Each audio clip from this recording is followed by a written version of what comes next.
Hello नमस्कार दर्शकों, झनक सीरियल में आप सभी का स्वागत है। आज के एपिसोड में जहाँ पे हम देखते हैं कि वह गुंडा जो होता है वह अनिरुद्ध के सीने पे बंदूक तान देता है, जहाँ पे झनक काफ़ी बेचैन हो जाती है और वह बोलता है कि तू चुपचाप यहाँ से निकलता है कि तू मरने के लिए तैयार है। अनिरुद्ध बोलता है मुझे डर नहीं लगता, तू रिवॉल्वर चला, मुझे वैसे भी डर नहीं लगता। तो वो बोलता है वैसे भी तेरी मैंने बहुत ही शान पट्टी देख ली, तो यहाँ पे आके हमारा माहौल काफ़ी ख़राब कर दिया है। जहाँ पे झनक काफ़ी परेशान हो जाती है, उसे लगता है कि कहीं गलती में अनिरुद्ध पे गोली ना चल जाए और वह काफ़ी बेचैन हो उठती है। दूसरी तरफ हम देखते हैं कि यहाँ पे लालन जो होता है सही समय पे पहुँच जाता है और वो बोलता है कि सॉरी सर, गलती हो गई, मैं इसको लेके जाता हूँ, मैं संभालता हूँ ना। तभी वो बोलता है इसको लेके जा, वरना देखिए बचेगा नहीं, ठीक है। और ये क्या है बार बार यहाँ पे क्या ये लगा रखा है हल्ला। तभी यहाँ पे झनक जो होती है वह अनिरुद्ध को बोलती है कि यहाँ पे क्यों आए हो, चले जाओ। तभी वो बोलता है कि जब तुझे बार बार बोला जा रहा है तू चला जा, तो तू यहाँ पे क्यों वो कर रहा है, या फिर तुझे मार के ही भगाऊँ। तभी यहाँ पे लालन बोलता है कि मैं जा रहा हूँ, लेकिन पहले ये बताओ कि ये लड़की क्या सच में आप लोग की मर्जी से आई। तभी वो बोलता है नहीं, अरे इसने ही भेजा है, इसका नाम क्या है। तभी बोलता है अनिरुद्ध बोस। बोलता है पहले तो तू लड़की को खुद भेजता है, उसके बाद खुद बचाने चलाता है, ये सब क्या चल रहा है तेरा गेम, पहले तो वो तो समझा। तभी लालन बोलता है ये किसने कहा आपसे कि इन्होंने ही भेजा है।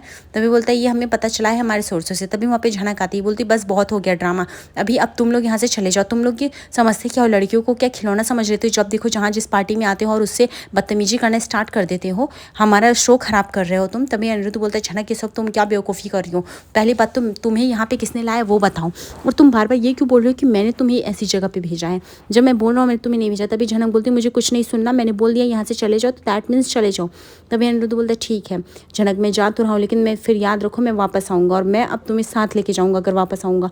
झनक जो थी वो अनिरुद्ध की आंखों में एक अलग सी बेचैनी दिखती है और वो बोलती है कि पहले तो आप यहाँ से जाइए। उसके बाद अनिरुद्ध जो होता है वो शांति से वहाँ चला जाता है। झनक जो थी पूरी तरह से शॉक हो जाती है, वो सोचती है कि आखिर ये सब हो क्या रहा है, उसको बिल्कुल भी समझ में नहीं आ रहा, वो बहुत कन्फ्यूज हो जाती है। तभी वहाँ पे सेठ बोलता है चलो म्यूजिक ऑन करो, ये सब ड्रामा बहुत हुआ, बंद हो जाएगा। और वो झनक को डांस करने बोलता है। उसके बाद झनक जो थी डांस करने लगती, लेकिन उसके मन में बार बार यही सवाल चल रहे थे कि क्या सर जी सच में बिपाशा भाभी से मिले हुए हैं या फिर क्या चल रहा है, ये मुझे कुछ भी नहीं समझ में आ रहा है। आज उनकी आंखों में एक अलग सा दर्द देखने को मिला है, एक अलग सी बेचैनी देखने को मिली, जहाँ पे काफ़ी बेचैन हो, जैसे मानो मेरे लिए रो रहे थे। क्या वो सच में मुझे बचाने आए थे या मुझे मेरा परफॉर्मेंस चेक करने आए थे, और वो इसी बार में क्यों आगे, दुनिया के इतने सारे बार है तो यहाँ पे क्यों आए, वैसे तो वो बार में जाते नहीं, क्या सच में मुझे देखना है। तभी हम देखते हैं वहाँ पे पुलिस आता है और वो बोलता है ये बस करो, ये बंद करो ये सब। तभी वहाँ पे झनक जो होती है अनिरुद्ध को पुलिस के साथ देख के शौक हो जाती है। अनिरुद्ध बोलता है देखा झनक, मैंने कहा था मैं तुम्हें लेने आऊँगा वापस, में सच में आ गया। तभी वो देखता है और झिलमिला उठता है, वो बोलता है ये तू फिर से चला आया शान पट्टी करने, चल तू इधर से निकल। तभी पुलिस बोलता पहले तो तू चुप बैठ, ठीक है, और पहले मुझे ये बता कि ये सब क्या चल रहा है। तभी बोलता है सर हमारे पास लाइसेंस है, हम ऐसे नहीं लाए, और ये लड़कियां अपनी मर्जी से आती। तभी यहाँ पे पुलिस बोलता है अनिरुद्ध जी आपका क्या कहना है। तभी वो अनिरुद्ध बताता है कि नहीं सर, ये लड़की अपने मन से नहीं आई, इसको लाया गया है, आप चाहिए तो पूछ सकते हैं, और ये मैं इसको जानता हूँ। तभी वहाँ पे पुलिस बोलता है आपका रिश्ता क्या है इनसे, पहले वो बताइए। तभी यहाँ पे अनिरुद्ध बोलता है मेरा करीबी रिश्ता है, मैं इनको जानता हूँ, मेरी जान पहचान की है। तभी यहाँ पे पुलिस बोलता है अच्छा तो ये कैसे पता चलेगा, मुझे तो इनसे ही पूछना पड़ेगा कि क्या ये तुझे जानती है या फिर ये कैसे अपनी मर्जी से आई है या नहीं। तभी यहाँ पे अनिरुद्ध बोलता है ये अपनी मर्जी से नहीं आई, इसे लाया गया, इसे ये भी नहीं पता कौन लाया है, और झूठ बोल के लाया गया है और इसे यहाँ पे डांस करने पे मजबूर कर दिया। सर ये बहुत ही ब्राइट है, इसके मॉम डैड नहीं है। तभी यहाँ पे लालन जो होता है झनक को बोलते हैं झनक अब तो सच बोल, तो अनींदा की ज़िंदगी का सवाल है, उनकी बेइज्जती करा दोगी, वो तुम्हारे लिए इतना स्टेप ले रहा है, एक्चुअली तुम तो ले सकते हो, और तुम ये ज़िंदगी डिजर्व नहीं करती हो। सच हो या झूठ हो, जब पुलिस तुम्हें बचाना चाहती है, यहाँ से बाहर ले जाना चाहती है, तो तुम उस खंजर में क्यों कूदना चाहती हो। तभी यहाँ पे झनक बोलती है हाँ सर ये मेरी जान है, मैं इनसे बहुत प्यार करती हूँ और ये मेरी चाहने वाले हैं। तभी यहाँ पे इंस्पेक्टर बोलता है ठीक है मैं तो समझ गया हूँ, मतलब ये क्या है। ये सुन के अनिरुद्ध एकदम से शॉक हो जाता है, बोलते सर अब आपको मिल गया है ना, क्या आपको जानना था कि वो मेरी क्या लगती है, अभी पता चल गया ना, तो प्लीज़ अब आप एक्शन लीजिए, मैं जो बोल रहा हूँ सच बोल रहा हूँ। तभी झनक बोलती है हाँ इन्होंने जो भी कहा सच कहा सर, मैं अपनी मर्जी से नहीं आई हूँ, मुझे यहाँ पे लाया गया, पर किसने लाया मुझे कुछ भी नहीं पता। अनिरुद्ध बोलता है सर मैं यहाँ पे आए रोकने की कोशिश की बट ये लोग रुके नहीं। तभी वहाँ पे उसका बॉस बोलता है अरे ये सब क्या तमाशा चल रहा है, बंद करो। तभी पुलिस बोलता है तू चुप बैठ पहले तो। दूसरी तरफ हम देखते हैं यहाँ पे अप्पू काफ़ी बेचैन हो जाती है और वो बोलती नूतन माँ ये सब क्या चल रहा है, अभी तक झनक क्यों नहीं आई लालन के साथ। तभी यहाँ पे नूतन बोलती मैं लालन को फ़ोन लगा के चेक करती हूँ, उसने बोला कि झनक वहाँ से भाग गई थी, पता नहीं क्या हुआ, और वो लोग ढूंढने गए थे, अभी तो कुछ खबर नहीं पता चली। तभी अप्पू बोलती है झनक कैसे भाग नहीं सकती, ज़रा सोचना, हो सकता है कि उस अर्शी का और या उस टेढ़ी मुँह का या फिर काकू काकी का कुछ तो इसमें हाथ होगा ना, वरना झनक कितनी मेहनत से रिहा हुई थी, वो इतनी जल्दी किसको जानती थी, इतना जल्दी पैकअप करके भागेगी, कोर्ट से निकलते कैसे, क्या उसको पता था कि वो कहीं सच में रिहा होने वाली नहीं ना, तो ऐसा कैसे हो सकता है। मुझे लगता लगता है किसी की सोची समझी प्लानिंग है। तभी यहाँ पे पुलिस बोलता है ठीक है, एक काम करो, आप यहाँ से चल सकते हो, आप यहाँ पे इनके साथ लेके जा सकते हो। तभी यहाँ पे अनिरुद्ध बोलता है झनक तुम सही हो ना, तुम्हें कुछ नहीं हुआ ना झनक, प्लीज़ मेरा यकीन करो, तुमने आज ये सच बोल के बहुत बड़ा, तुम एक साथ ज़िंदगी बिताएंगे और प्लीज़ इस दुनिया से दूर चले जाएंगे, कहीं अलग जगह रहेंगे। तभी झनक ज्योति रोने लगती, बोलते इंस्पेक्टर साहब ये सच बोल रहे हैं, इन्होंने जो भी कहा है, मैं सच में इनके साथ जाना चाहती हूँ। इसके बाद अनिरुद्ध जो होता है झनक को गले लगा लेता है और झनक भी जो होती है अनिरुद्ध को गले लगा लेती है रोते रोते, क्योंकि उसे भी उसके प्यार का एहसास है। दूसरी तरफ जो थी पुलिस बोलती ठीक है, अभी एक काम करो, आप लोग यहाँ से चल सकते हो, बाकी आप तुम लोग कंटिन्यू करो। और उस आदमी को धमकी देता है इंस्पेक्टर, और बोलता है कि देख तू सेठ है तो तुम मुझे छोड़ रहा हूँ, लेकिन नेक्स्ट टाइम से बिना किसी लड़की को बिना उसकी इजाज़त को पूछ के लाना नहीं, वरना तेरा लाइसेंस भी रद्द कर दूंगा, समझा ना। ऐसा उसको वार्निंग देके चले जाता है। तभी यहाँ पे अनिरुद्ध जो होता है वो झनक का हाथ पकड़ के लेके जाता है। तभी उसका बॉस जो होता है वो तिलमिला उठ जाता है, सोचता है इतना अच्छा परफॉर्मेंस चल रहा था और ये सब क्या हो गया।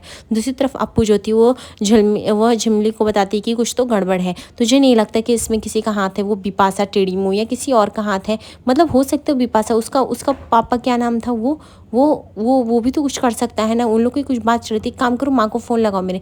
फिर नूतन को माँ को फ़ोन लगाया जाता है। फिर यहाँ पे बॉडी बोलती है हाँ बोलो क्या हुआ। तभी अप्पू बोलती वो टेढ़ी मुँह कहाँ है बिपाशा। तभी यहाँ पे बॉडी बोलती कि तू अब तो ढंग से बोल, तेरी भाभी है। तभी बोलती हाँ बताओ ना माँ। वो बोलती हाँ बस वो अभी आई कोर्ट से। उसके बाद वो फ़ोन अप्पू कट करने बोल देती है। अप्पू बोलती मतलब वो अभी आए, मतलब पूरे दिन से गायब थे, आप लोग समझ क्यों नहीं रहे हो, इसमें ज़रूर बिपाशा है, घर वालों का किसी का हाथ है। दूसरी तरफ हम देखते हैं यहाँ पे बिपाशा जो थी अर्शी के पास पहुँचती है और अर्शी को बताती है अर्शी बहुत बड़ी गड़बड़ हो गई है, किसी ने मुझे अभी इन्फॉर्म किया है वहाँ के बंदे ने कि झनक वहाँ से भाग गई है। अर्शी सुन के पूरी तरह से शॉक हो जाती है। भाभी बोलती भाभी ये सब कैसे हो सकता है। यहाँ पे बिपाशा बोलती मुझे बिल्कुल भी नहीं समझ में आ रहा है, मैं खुद भी शॉक हूँ कि ये कैसे हो सकता है, जबकि मैंने उसको इतनी दूर बार में भेजा था जहाँ पे उसका वापस आना क्या लौटना भी एकदम मुश्किल और नामुमकिन था।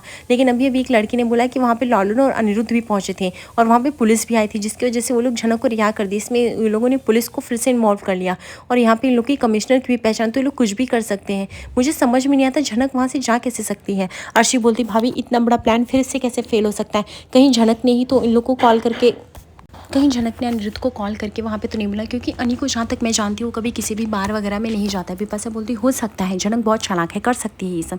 दूसरी तरफ हम देखते हैं कि झनक जो होती है वो अपना ड्रेस वगैरह चेंज करके काफ़ी खामोश बैठी रहती है, जहाँ पे अनिरुद्ध उससे अपने दोस्त के फ्लैट पर लेके आता है और वो बोलता है कि झनक के मैंने पहले से प्लान किया था कि मुझे पता था तुम हमारी फैमिली के साथ नहीं रहना चाहती, इसलिए मैंने अपना दोस्त के फ्लैट को इस रेंट पर लिया और सोचा कि तुम यहाँ पर रह सकते हो और मैं तुम्हारे साथ खुद रहूँगा झनक, मैं तुम्हें ऐसे इन सब में अकेला नहीं छोड़ूंगा। मुझे पता है झनक तुमने बहुत कुछ सहा है, लेकिन अब तुम्हें ये सहने की कोई ज़रूरत नहीं, क्योंकि अब मैं तुम्हारा साथ देना चाहता हूँ, प्लीज़ अब तुम मेरा साथ लो, मुझे साथ देने दो। तभी झनक बोलती है सर जी आपको क्या लगता है जो चाहोगे वो सब हो जाएगा, इतना आसान नहीं होता है जितना चीज़ें दिख रही होती, ये सब नहीं हो सकता। अनिरुद्ध बोलता है क्यों नहीं हो सकता झनक, मैं तुमसे प्यार करता हूँ, तुम मुझसे प्यार करते हो, इसमें प्रॉब्लम क्या है। झनक बोलती प्रॉब्लम ये है कि कुछ चीज़ें चाहते हुए भी नहीं कर सकते, आप मेरी दीदी के पति हो और मैं इस तरह से उनका घर नहीं बिगाड़ सकती। तभी यहाँ पे अनिरुद्ध बोलता है जब वो तुम्हारी दीदी नहीं थी तब क्या, तो भी तो किसी लड़की का घर बर्बाद होता ना, और किस घर की तुम बात कर रही हो, जब मैं अर्शी से प्यार ही नहीं कर सकता मैं उसके साथ रह कैसे सकता हूँ, तुम क्यों नहीं समझ रहे हो झनक, बी प्रैक्टिकल। अर्शी बोलती है बिपाशा भाभी कुछ भी करो प्लीज़, आज इस बार तो मैं अनिरुद्ध को अपने से दूर नहीं जाने दे सकती, मैं उन दोनों को साथ नहीं देखना चाहती हूँ और ये सब नहीं हो सकता। बिपाशा बोलती मेरे किए कराए पे पानी कैसे फिर सकता है, मैं यही सोच रही हूँ। अर्शी डू समथिंग, तुम कुछ करो, अनिरुद्ध को फ़ोन लगाओ, तुम खुद पूछो अनिरुद्ध से वो कहाँ है ये टाइम।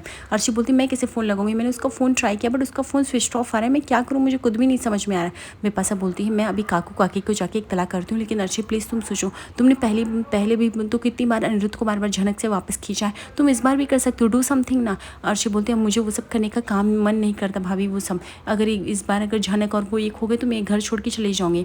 बिपाशा उसका मन मैनिपुलेट करने लगती है कि तुम इस तरह से हार नहीं मान सकती अर्शी, तुम्हें कुछ करना पड़ेगा, तुम उसको कॉल लगाओ और उसको ट्राई करो यहाँ बुलाने का, वो अनिरुद्ध जरूर तुम्हारी बात सुनेगा और वो आ जाएगा। दूसरी तरफ बिपाशा बोलती है कि बस सर जी बहुत हुआ, आप जो सोच रहे हो इतना आसान नहीं, मैं नहीं आ सकती, मैं आपके साथ फिर से, आप चाहती हो कि मैं एक शादीशुदा के इंसान के साथ फिर से घर बसाऊं जिसका ऑलरेडी एक बच्चा था, मैं उसके साथ नहीं आना चाहती। तभी यहाँ पे बिपाशा जो होती है वो अर्शी को समझा रही होती है कि अर्शी इस तरह से पीछे नहीं हट सकती है। और बिपाशा बोलती हो सकता है कि झनक ने ये सब आप मोबाइल किसी का ट्रेस किया और वहाँ पर बुलाया हो, मुझे अभी तक नहीं पता वो लोग कहाँ पहुँचे, लेकिन इतना पता था कि वो लोग सडनली वहाँ आए थे जिसकी वजह से ये सब बहुत ही मिसअप हो गया। अर्शी तुम हार नहीं मान सकती, ठीक है, मैं काकू काकी सबको नीचे बता के आती हूँ, तुम बस अपने आप पे भरोसा रखो। रखो। दूसरी तरफ हम देखते हैं कि झनक को गुस्सा आ जाता है, बोलते बस करो, अभी आप एक बच्चे के पिता बनने वाले थे, क्या वो भी झूठ था? वो अर्शी काफ़ी वो कंसीव कर रही थी, क्या वो भी झूठ था? तभी यहाँ पे अनिरुद्ध बोलता कुछ नहीं झूठ था, सब सच था। लेकिन झनक ये भी सच था कि वो अर्शी मेरी ड्यूटी थी और तुम मेरा प्यार हो, और आज भी यही सच है। और जब वो बच्चा नहीं था तो तुम्हें इस बात की क्या खेद है? शायद मैं अर्शी के साथ मूव ऑन कर सकता था, मैंने चाहा भी, लेकिन अब वो पॉसिबल नहीं। झनक प्लीज़ मान जाओ, मैं तुमसे बहुत प्यार करता हूँ झनक, तुम क्यों मुझे नहीं अपनाना चाहती? और वो झनक को गले लगने लगते हैं। तभी यहाँ पे हम देखते हैं कि अर्शी का कॉल आने लगता है, जहाँ पे झनक बोलती है अर्शी दीदी का कॉल आ रहा है, पक्का आप उनका कॉल उठाइए। तभी यहाँ पे अनिरुद्ध बोलता है हाँ क्यों नहीं उठाऊंगा, मैंने कोई चोरी थोड़ी की है, मैं भी तो अर्शी को बताऊं कि आखिर उसने जो किया वो बहुत ही बड़ा क्राइम है। फिर वो अर्शी का कॉल उठाती है, जहाँ पे अर्शी पूछती है कि तुम कहाँ पे हो इस टाइम अनिरुद्ध, और मुझे पता है कि तुम झनक के साथ हो, तुम जहाँ भी हो घर आओ, वापस लौटो, ठीक है? तुम्हारे ये सब चलेगा नहीं, तुम्हें शर्म नहीं आती? तुम अपनी बीवी को छोड़ के किसी गैर औरत के साथ किसी होटल में ठहरे हुए हो, तब तुम्हें ये सब समझ के भी कैसे आता है? अनिरुद्ध तुम मुझे कितना हर्ट करोगे मैं ये सोच भी नहीं सकती, ठीक है? तभी अनिरुद्ध बोलता है खामोश हो जाओ, पहले तो तुम लोगों ने झनक के साथ इतना बड़ा गलती, तुम में से किसने उसको बाहर भेजा? पहले ये बताओ, तुम लोग झनक के साथ इस तरह से इतना बुरा बर्ताव कर सकते हो? मैंने ये नहीं सोचा था कि तुम लोग इतना नीचे गिर जाओगे। तभी यहाँ पे हम देखते हैं कि वो बोलता है कि और मुझे पता है इन सब के पीछे किसका हाथ है। तभी यहाँ पे अर्शी बोलती है किसका हाथ है, किसने बाहर भेजा झनक को? मेरा वो सब लुकआउट नहीं है अनिरुद्ध, मेरा लुकआउट ये है नहीं कि तुम बस यहाँ पे घर पे आ रहे हो, दैट्स इट। अनिरुद्ध बोलता है मैं इस बार घर नहीं आऊँगा, अर्शी तुम्हें जो करना है कर लो, मैं अब झनक के साथ रहना चाहता हूँ, मैं और झनक एक ही साथ हैं, और मैं तुम्हें क्यों बताऊँ मैं कहाँ हूँ। और रही बात होटल, तो हाँ हम वहाँ भी जा सकते हैं, और तुम्हें जो भी लगता है वो कर सकती हो तुम, लेकिन मैं अब वापस उस घर में नहीं लौटने वाला जहाँ पे झनक के साथ इतना बुरा बर्ताव किया जाता है, वो मेरा घर हो ही नहीं सकता है। तभी हम देखते हैं कि यहाँ पे शुभ जो होता है फ़ोन छीन लेता है, वो बोलता है तुम्हारा दिमाग खराब है अनिरुद्ध, तुम एक लड़की के पीछे इतना पागल हो, डिस्परेट हो, तुम्हें समझ भी नहीं आ रहा। तभी यहाँ पे अनिरुद्ध बोलता है मुझे ये बात नहीं जानी, फिर बताओ झनक को बाहर किसने भेजा? शुभ बोलता है मुझे नहीं पता कि बाहर किसने भेजा, लेकिन मुझे इतना पता है कि तुम चुपचाप घर आओ, तुम अर्शी को इस तरह से इस हालत में छोड़ के कैसे जा सकते हो, और तुम कहाँ पे हो? तुम पहले ये तो बताओगे, तुम अपनी बीवी को इस तरह से छोड़ के कैसे रह सकते हो?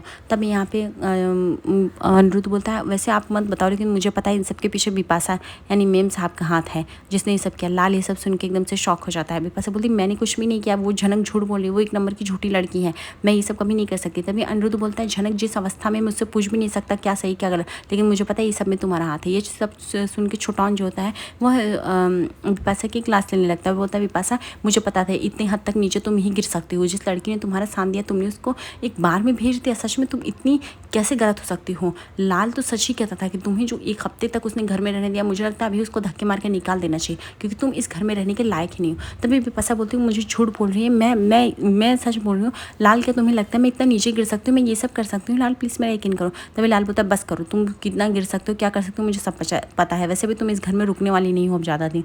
दूसरी तरफ हम देखते हैं अनिरुद्ध जो होता है वह बात कर रहा था। तभी यहाँ पे मीनू बोलती कि बस करो अर्शी, तुम्हारा पाप का घड़ा भर चुका है, अब अगर अनी और झनक एक साथ रहना चाहते तो इसमें गलत कुछ भी नहीं, वो लोग रह सकते हैं। तभी यहाँ पे अर्शी बोलती बस करिए आप लोग ये सब बंद करिए, मेरा प्रॉब्लम सॉल्व नहीं हो रहा है, लेकिन आप लोग बार बार झनक और अनिरुद्ध का घर बसाने के चक्कर में पड़े हुए हैं।